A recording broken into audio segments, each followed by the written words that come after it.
So Daniel, 4-0 loss, what were your first thoughts on the game?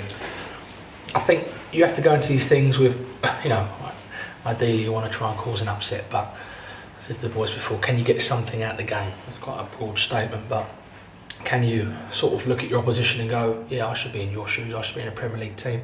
Can you have a good performance? Can you bring something to the team? Can you play as a member of a team and not just do it for yourself?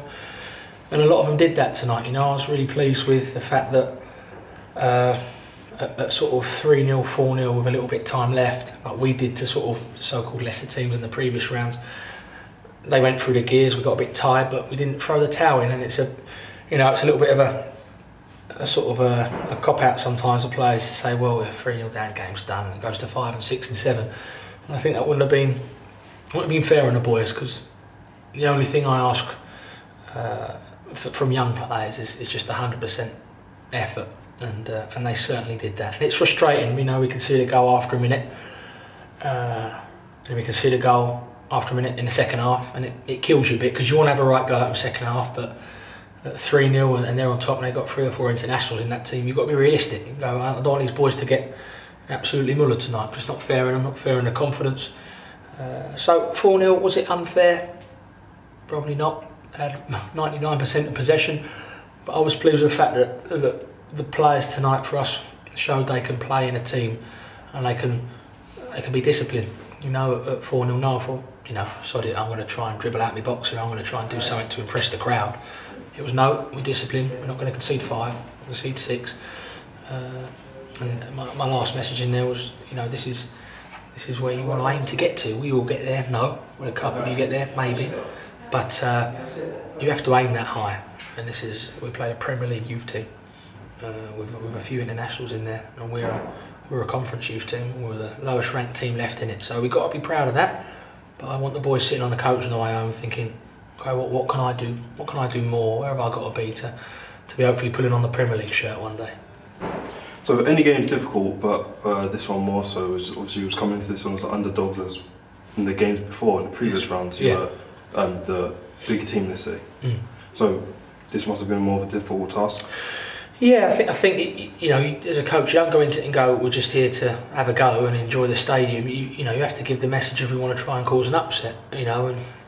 But like anything, like in sort of first team football, FA Cup sort of underdogs, you have to hope that half of their team don't turn up, and we're all 8 or 9 out of 10, and we don't make any mistakes. So we gave the ball away sloppily, really sloppily, twice in the first half to give them 2 goals. All due respect, against the Cat 3 opposition, we probably trap back and defend, and they may not have the pace and quality that the Premier League teams have to punish us, and it stays at 0-0. That wasn't the case, so that's a big learning curve for the boys in that sense. It'd be lovely to come here and cause an upset, but we've got a lot of first-year scholars in there. Second-year scholars gave their all tonight, and that's all I can ask. And if they can learn one thing as an individual after tonight's game, I might be pleased. After going 1-0 down, there were spells in the game where you had quite a lot of possession going forward and looked quite dangerous. Charles and Toby linked up quite well down the left, and if any one of those crosses had just been directed goals, it could have been a different game. Definitely. I think Charles had one on his weaker foot, Jane has one on his weaker foot, and sort of missed it a bit from 8 yards out. Maybe could have done better, but Toby's got some good positions. Cross maybe a little bit too fierce across the box, but no, I think Rell, I didn't see their guy clear off the line. I thought it was in when Rell got the header near the end. I thought it'd be nice to get a goal for the boys to come here and score a goal and celebrate a goal. But no, I think it'd be wishful thinking to say that if we'd scored, we would have gone on to win the game. Once it was 2 or 3-0. I think at 0-0, you've got a chance.